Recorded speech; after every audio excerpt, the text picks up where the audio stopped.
Ladies and gentlemen, welcome to the show. We are live here at Denver Pulp Culture Con, and we are here with Serenity Forge Games, and we're here with Z, the founder and the creator of the games. Z, thank you for taking this time to do an interview with us for the show. Yeah, absolutely. Can you tell us a little bit about your games? Yeah, so Serenity Forge, we're a pretty small team out of Boulder. We focus primarily on PC and console games, so your Nintendo Switch, Xbox One, PS4, and of course Steam, PC, and all that. Most of our games are very much focused on meaningful, value-driven kind of narratives. So games that kind of inspire the player a little bit or change the way that you think about our world or yourself or something like that. So that's kind of who we are. Okay. Well, I know you guys got a couple new games that you're debuting here today. Can you talk us through some of them? Yeah, absolutely. So behind us right here, we have Once Upon a Coma, which is a psychological narrative adventure game where you play as a little boy named Pete who wakes up from a coma to find out that all the parents went missing. So you gotta figure out what's going on. It's our way of having commentary on a little bit of the darker topics of society, like depression, anxiety, suicidal thoughts, especially for our younger kids currently out there. This is something that we should talk about. We should have an open conversation about, and then just not shove it under the rug like most of society tries to do. So that's kind of our purpose with that game. Oh, I like that. Simon, you got anything? Yeah, what inspired you to create this one? This one? Yeah. Yeah, so it really kind of came from the fact that as game developers, we struggle a lot through our own mental mindsets.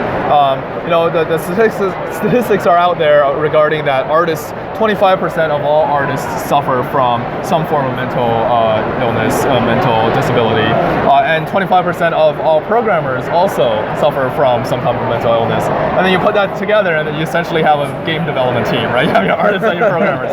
So a lot of the times we are having a lot of those, fighting a lot of those demons ourselves, and we want to be able to express that through our work. Perfect. Yeah. So when is this game coming out?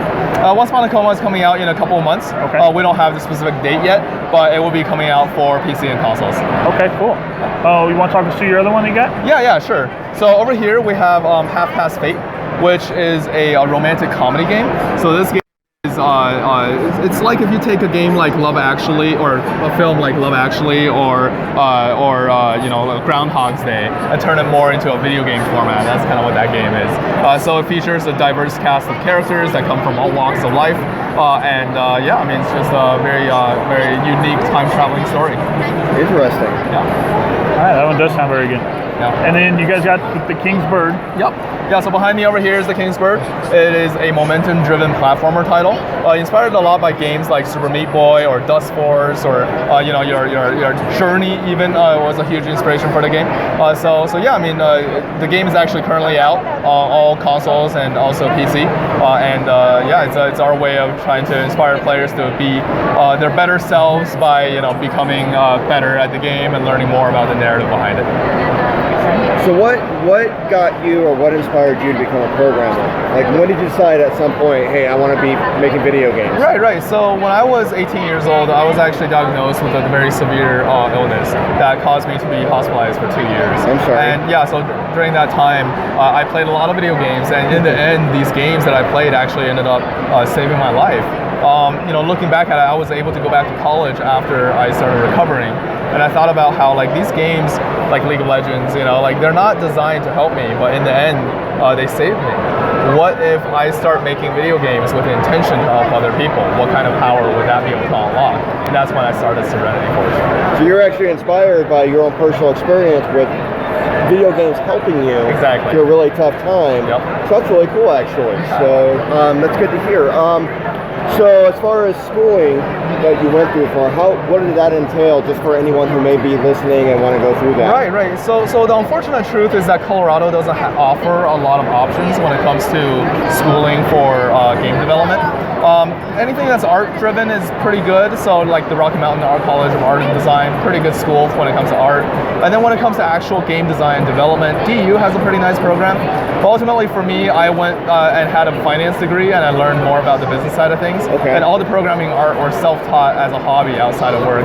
Like I started doing digital art as a teenager. I started programming since I was 10 in a quick basic, and then eventually learned C++ later on in life, just by sitting in random classes in college.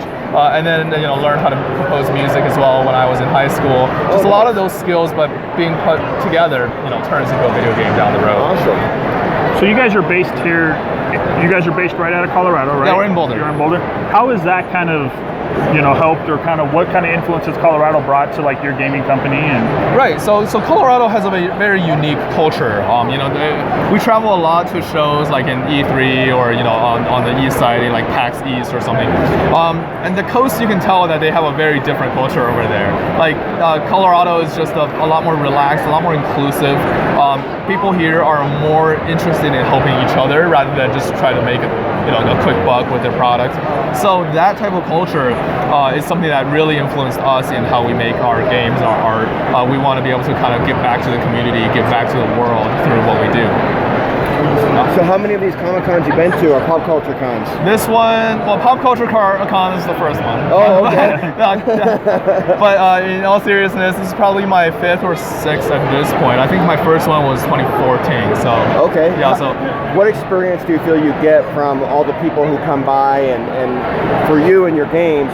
How do you, I guess, what have you taken from that, or what, good or positive or negative even experiences do you get from doing these? Well, I think the most important thing is really just awareness that there's literally people making video games, on your footstep, like kind of, or on your doorstep kind of thing. We're in Boulder, and a lot of people don't realize that. People think that video games have to be made in, your LA or San Francisco. But yeah, I mean, like when I was a kid, I tried to apply for game companies, when I was younger, for work and for internships, and I've never found a single one in Colorado. Oh, really? It's just not something that exists here. So it's really nice that we're able to be out here interacting with the fans, people who actually know us. I'm just like, wait, really? You actually know who I am? But just a lot of that is really nice.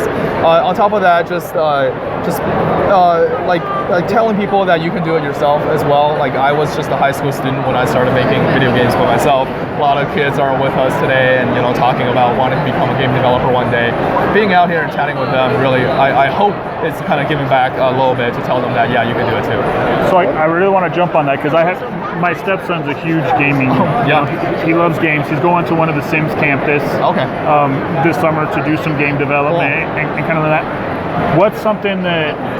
What is there some stuff around here, just going into middle school and that, is there any kind of local stuff at his age to keep him interested in that and keep him kind of learning and growing without it being the school? Because if it's school, you don't want to do it. Right. But when it's, when it comes down to actually like doing the gaming stuff and learning it, he gets all into it. So right. How can I recommend even keeping him motivated that? And I'm sure there's plenty of other families out there that have that same thing. Like, I'll be honest, there's not many options in Colorado. I mean, I've looked around. We actually even entertained starting like a boot camp when it comes to for kids, a boot camp to teach them how to do games. But really, it's pretty tough, and it's a hard market to crack. I mean, it's not for bad reason at all. I mean, like, there's beautiful mountains out here, and people want to be outdoors, and so it makes sense that people don't care about games as much in Colorado. But at the same time, I think for me, what really worked is just being self-sufficient and going online and finding resources. Watching YouTube videos. There's a lot of things you can learn there.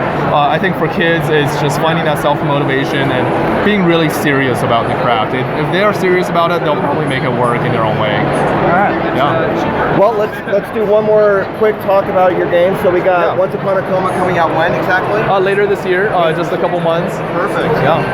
Fantastic. Yeah, that'll be coming out actually a couple more months later. Perfect.